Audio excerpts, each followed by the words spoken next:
Dahil Valentine's Day ngayon, so ang pag-uusapan natin ngayon tungkol sa Valentine's Day, no?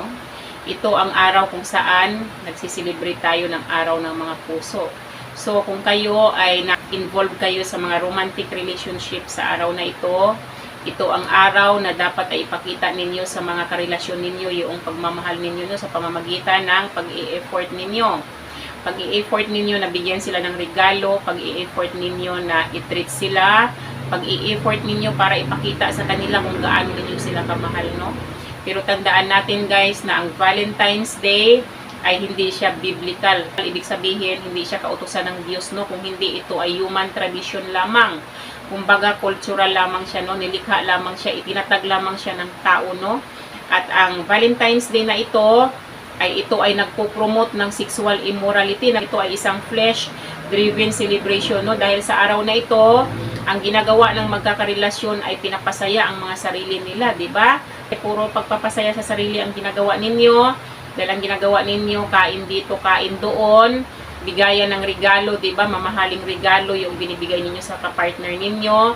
Tapos yung iba pa, nagsiselebrate ng Valentine's Day nila sa mga motel. Ganun ang kalakaran ng mundo natin ngayon, no? So ito ay hindi siya biblical. Kahit kailan, hindi ninyo mababasa sa Bible na ipinag-uutos ng Diyos sa atin ng mga believers na i-celebrate natin yung pagmamahalan natin sa specific date na February 14. Ang diba sabi sa atin ng Diyos, husbands, love your wives, diba? Ibig sabihin, love your wives. Araw-araw, mahalin ninyo yung asawa ninyo. Hindi lang sa specific date na February 14, tsaka lang ninyo ipakita yung pagmamahal ninyo. Kung hindi, kailangan araw-araw. At saka, pinag-uutos sa atin ng Diyos na love one another. Mahalin natin ang bawat isa sa atin. Araw-araw natin ipapakita yung pagmamahal natin. Pinag-uutos pa sa atin, you shall love your neighbor as you love yourself. So, ibig sabihin, pag sinabing love your neighbor, kahit anuman yung relationship meron kayo sa kapwa ninyo, halimbawa intimate relationship man yan, friendly relationship, or brotherly, sisterly relationship, ipakita ninyo yung pagmamahal ninyo sa kapwa ninyo araw-araw, hindi lang sa araw ng Valentine's Day, hindi lang sa February 14, kung hindi araw-araw natin i-show yung pagmamahal natin sa kapwa natin, no? Pero dahil nga, ito ang nakasanayan ng tao, kasi nakakalungkot man isipin, no? Mas pinapahalagahan ng mga tao yung tradisyon kaysa yung kautusan ng Diyos, no? Aminin man natin o hindi, mas marami ang sumusunod sa tradisyon. Sa araw na ito, dahil February 14, ang mga tao ngayon, ang magkakarelasyon ay busy sa paghahanap ng mga ireregalo sa mga kapartner nila. O dahil, yun nga ang nakasanayan, no? At sa araw na ito din ang araw kung saan busy din ang mga kaaway para sa spiritual attack, spiritual warfare, no? Hindi ninyo alam, lalo na sa atin ng mga believers, hindi natin alam ang pagtanggap natin ng regalo or pag-celebrate natin ng Valentine's Day ay under spiritual attack na pala tayo. So, dapat maging maingat tayo dito, no? Para hindi masira ang mga relasyon natin. Dahil sa araw na ito, sa buwan na ito, marami ang mga naghihiwalay na magkarelasyon. Hindi nyo ba napapansin pagkatapos mag-celebrate ng Valentine's Day? Marami sa magkakarelasyon ang naghihiwalay, yung iba pa mag-asawa na naghihiwalay ng dahil sa pagsiselebrate nila ng Valentine's Day, no? So, bakit nga ba? Ano nga ba ang dahilan kung bakit marami ang naghihiwalay pagkatapos ng Valentine's Day? Number 1 na dahilan dyan, bitterness, di ba? Halimbawa, ikaw babae ka, may karelasyon ka, ang taas ng expectation mo doon sa ibibigay sa'yo ng kapartner mo. Halimbawa, nag-expect ka na bigyan ka ng bouquet, nag-expect ka na bigyan ka ng maraming chocolates, or nag-expect ka na bigyan ka ng malaking stuffed toys, or nag-expect ka na i-treat ka sa mamahaling restaurant, tapos hindi na-meet ang expectation mo.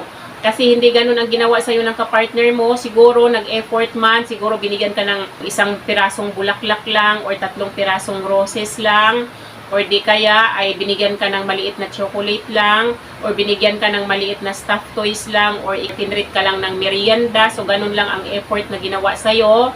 Eh hindi yon ang expectation mo. So ang mangyayari sa'yo, maging bitter ka, di ba?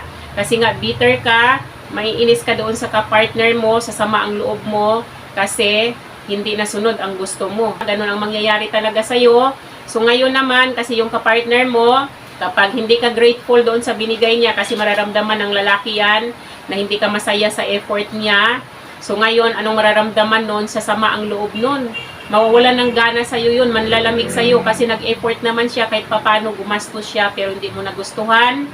Ang mangyayari sa inyo, manlalamig kayo sa isa't isa, masisira ang relationship ninyo, no? Yun ang magiging dahilan para maghiwalay kayo. Kasi ang mangyayari, maghahanap kayo ng iba, yung marunong mag-appreciate. Ang babae naman maghahanap ng mas romantic kaysa doon sa relasyon nila. Kasi nga, nagdidemand pa sila ng mas mataas pa na ibibigay sa kanila. So, ang gagawin nila, maghahanap sila ng ibang karelasyon, yung kayang i-meet yung mga expectations nila. So, maghihiwalay kayo, no? Ang pangalawang dahilan naman kung bakit maraming naghihiwalay pagkatapos ng Valentine's Day ay dahil sa comparison. Halimbawa, ikaw na babae ka, nakatanggap ka lang ng maliit na gift mula sa boyfriend mo or sa asawa mo. Tapos nakakita ka ng post sa social media, dahil likas talaga sa atin ng mga tao na kapag may kaganapan sa buhay natin, pinupost natin kaagad. Halimbawa, may nakita kang babae, nag-post siya, nakatanggap siya ng bouquet, ang laki ng bouquet, mukhang mamahalin. Tapos, maraming chocolates yung natanggap niya, ang laki ng stuffed toys. Tapos, kumain pa sila sa mga mamahalin na restaurant. Sobrang romantic nung kapartner nila, no? Talagang pinaghandaan yung Valentine's Day. Tapos, ikaw, ganun lang natanggap mo. So, anong magiging reaction mo ngayon? Ikukumpara mo yung effort na binigay noong ibang karelasyon sa karelasyon nila kaysa doon sa effort na ibinigay sa'yo ng karelasyon mo. Diba? Ikukumpara mo ngayon, mag-umpisa ka ng questionin ngayon yung karelasyon mo kung bakit ganun lang yung binigay sa'yo. Ang magiging dahilan nun, mag-aaway kayo kasi kinukumpara mo yung effort na binigay ng ibang tao sa relasyon nila kaysa doon sa effort na binigay ng relasyon mo dahil sa nainggit ka, di ba? Nakaramdam ka ng inggit dahil doon sa post na nakita mo, kaya hindi maganda talaga na ikumpara natin yung sarili natin sa iba, no? Pangatlo naman na dahilan kung bakit maraming naghihiwalay pagkatapos ng Valentine's Day ay dahil sa hindi natin pagiging kontento, di ba? Dahil nga hindi ka kontento, hindi mo na-appreciate yung binigay sa'yo ng kapartner mo dahil nga hindi mo nagustuhan, hindi mo alam kahit na ganun lang binigay sa'yo. Nag-effort yung tao, di ba? Gumastos yung tao, siguro yun lang ang kaya niya. Halimbawa, minimum lang ang sahod niyan, huwag ka nang maghangad ng mas malaki pang ibibigay. Siguro yung nakita mong post sa social media ay mayaman yung lalaki, may kaya yun, malaki yung sahod nun. Bakit kailangan mo pang magdemand ng mas mataas na bigay? Yun lang ang kaya ng kapartner mo. Dapat ay tanggapin mo na lang, ipagpasalamat mo kung ano ang natanggap mo. Kasi anong sabi sa Bible, diba? Hebrews chapter 13 verse 5, keep your life free from love of money and be content with what you have. For He has said, I will never leave you nor forsake you, diba? Sabi nga sa atin, maging kontento tayo kung ano lang meron tayo. Huwag na tayong maghahangad ng iba. Diba, dapat i-practice natin itong pagiging kontento natin. Kung anong binigay sa atin ng kapartner natin ay ipagpasalamat natin dahil hindi tayo nakalimutan. Diba? Nag-effort pa rin siya kahit papano. Yun lang ang kaya niya eh. Kaya i-embrace natin. Diba? Maging grateful tayo kahit sa maliit na bagay na ibinigay sa atin. Pang-apat naman na dahilan kung bakit marami ang naghihiwalay pagkatapos ng Valentine's Day. Dahil alam naman natin na karamihan sa atin, no, aminin man natin o hindi ang kalakaran sa mundo natin ngayon, kahit magjowa pa lang, sineselebrate nila yung Valentine's nila sa mga motel. So, nasa mga motel sila ngayon, no? And na ang pag-i-engage natin dito sa fornication, yung sex before marriage ay malaking kasalanan sa Diyos yan, no? Kasi pinag-uutos sa atin ng Diyos na flee from sexual immorality. Umiwas tayo sa sexual immorality. So, ngayon, kung kayo ay nag-i-engage dito sa fornication, di ba, nagsiselebrate kayo ng Valentine's Day ninyo sa mga motel, ibig sabihin, under sin kayo, nagkasala kayo sa Diyos. Dahil nga under sin kayo, pagkatapos ninyong mag-celebrate, no, pagkatapos ng Valentine's Day celebration ninyo, nandyan na yung manlalamig na yung bawat isa sa inyo, di ba, mawawala na ng gana, mawawala na ng pagmamahal, ang hindi niyo alam, under attack kayo ng mga kaaway. Dahil nga under sin kayo, madali na lang manipulahin yung feelings ninyo para mawalan kayo ng feelings doon sa kapartner ninyo. Bigla na lang naglaho.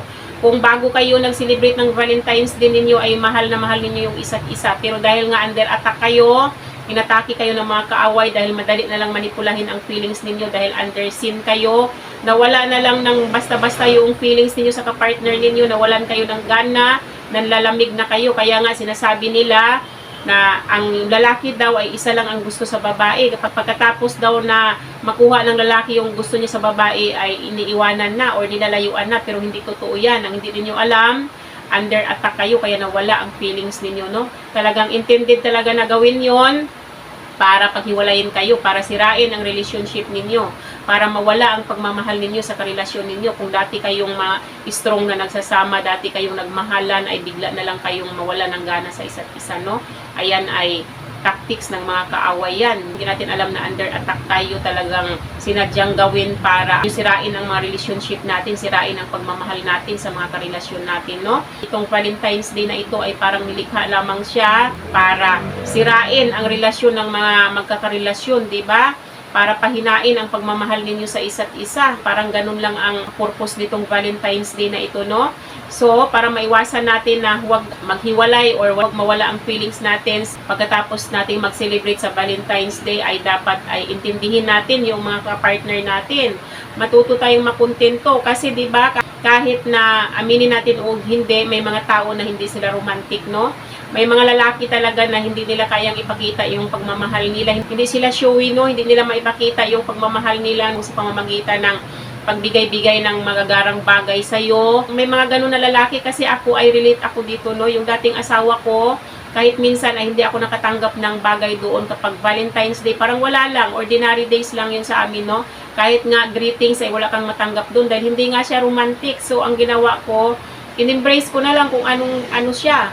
So, ang ginawa ko, parang gantihan na lang, no? Hindi rin ako mag-greet. Hindi siya magbigay ng regalo, hindi rin ako magbigay ng regalo, parang gantihan lang. Pero yan ay hindi yan advisable, no? Kasi ang pinag-uutos sa atin ng Diyos ay kung tayo ay ginawa ng masama ng kapwa natin, dapat gantihan natin ng kabutihan. Hindi yun advisable, hindi, wag niyo yung akong gayahin dahil dati hindi pa ako born again, hindi pa ako nagbabasa ng Bible. So, ganon ang strategy na ginagawa ko para hindi ako maging bitter, no? Para hindi sasama ang loob ko. Kasi nga, hindi nga romantic yung naging partner ko dati, no? So, dapat ay unawain na lang natin. At saka, halimbawa, nag-effort naman, binigyan kayo, pero hindi ganun kalaki. Intindihin ninyo kasi baka yun lang ang kaya niya, di ba? Yun lang ang kaya ng sahod niya. Alangan naman na mangutang pa siya. Pagkatapos kanyang bigyan ng regalo, ay siya naman yung naging bitter kasi magbabayad siya noong mga pinangutang niya. Kaya dapat ay makontento talaga tayo, di ba? Tanggapin natin, i-embrace natin dahil ang pagmamahal naman ng mga kapartner natin sa atin ay hindi nasusukat sa pagbibigay ng mamahaling bagay yan. Hindi sa ganung paraan nasusukat ang pagmamahal ng tao. Kung talagang mahal ka ng partner mo, ang pagmamahal na yan, pusang nararamdaman yan, makikita mo yan sa aksyon niya. Kung ikaw ay iniintindi ka niyan, kahit ang sama-sama ng ugali mo, pinapakasamahan ka pa rin yan, hindi ka iniiwanan, pinili niyang manatili sa'yo sa hirap at sa ginhawa, pinili niyang intindihin ka sa mga masamang ugali mo, ayan ay tunay na pagmamahal, hindi ka iniiwanan, kahit hindi ka naman perfect, ang dami mong mga pagkakamali, ang dami mong mga masamang ugali, pero nanatili sa'yo yung kapartner mo, yun ang tunay na pagmamahal, hindi nasusukat sa pagbibigay ng mga mamahaling bagay, mga magagarang bagay, no? So, dapat yan ay alam natin para maproteksyonan natin yung mga relasyon natin. Lalo na kayo, kung mag-asawa na kayo, may mga anak kayo, huwag niyong hayaan na masira yung relationship ninyo lang dahil lang sa hindi nag-effort yung mga kapartner ninyo, nang dahil lang sa hindi na-meet ang expectation ninyo, ay hihiwalayan na ninyo yung mga kapartner ninyo. Kawawa naman yung mga anak, di ba? Dapat ay iniintindi na lang natin ang bawat isa, no? Para manatili ang pagmamahal natin sa bawat isa. Yan ay pinag-uutos din sa atin sa Bible. Ang sabi sa atin sa 1 Peter chapter 4 verse 8, above all, keep loving one another earnestly, since love covers a multitude of sins. Higit sa lahat daw, dapat magmahalan tayo ng taimtim dahil ang pagmamahal daw natatabunan niya ang maraming kasalanan. So ngayon, kung kasalanan man sa inyo yung hindi pag-i-effort ng mga partner ninyo sa inyo sa araw ng Valentine's Day, kung kasalanan man para sa inyo na hindi na-meet ang expectation ninyo, kung talagang totoong mahal ninyo ang isa't isa, ay ang pagmamahal na ito ang magsisave sa relationship ninyo. Kasi tulad na nakasaad dito, ang pagmamahal ay natatabunan niya ang maraming kasalanan. So,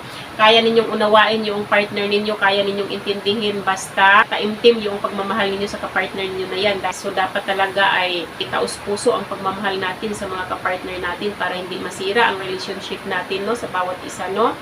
So, kung kayo man ay ma-experience ninyo yung ganito na magkaroon ng lamat yung relationship ninyo dahil lang sa hindi na-meet yung expectation ninyo, dahil lang sa nadismaya kayo sa effort na binigay sa inyo ng kapartner ninyo, mag-pray tayo guys, no, para maproteksyonan natin ang mga relationship natin sa kapartner natin, no. Ama namin sa langit, sa pangalan ni Jesus, pinagsisihan ko ang bawat pintong binuksan ko sa kaaway sa pamamagitan ng pagkukumpara, pagkadismaya, bitterness at kasalanang sexual. Pinuputol ko ang bawat ugnayang nabuo sa labas ng kasal. Pinuputol ko ang koneksyon ko sa mga nakaraang relasyon at sa mga ritual ng kaaway na sinadya para sirain ang aking buhay pag-ibig. Hugasan mo ako ng dugo ni Jesus. Kinakansila ko ang bawat plano ng mga kaaway laban sa aking buhay. Ipinapahayag ko na walang sandata ang ginawa laban sa aking buhay pag-ibig ang magtatagumpay. Tinatakpan ko ang aking relasyon ng dugo ni Jesus. Inaanyayahan ko ang banal na espiritu bilang pundasyon ng aking relasyon. Pinipili ko ang kasiyahan at ang tunay na pagmamahal kaysa paghahambing at hindi makatotohanan ng mga inaasahan. Ipinapanalangin ko ang lahat ng nawalay sa kanilang mga mahal sa buhay ng dahil sa taktika ng kaaway. Naway maghilom ang mga sugat na dulot ng di magandang paghihiwalay at magkaroon ng pagkakasundong muli sa kanilang relasyon sa pangalan ni Jesus. Amen. Yun lang naman yung aking ma-share sa inyo sa araw na to guys. Sana may natutunan kayo sa akin. Hanggang dito na lang yung aking video. Bye-bye and God bless you all. Bye-bye everyone.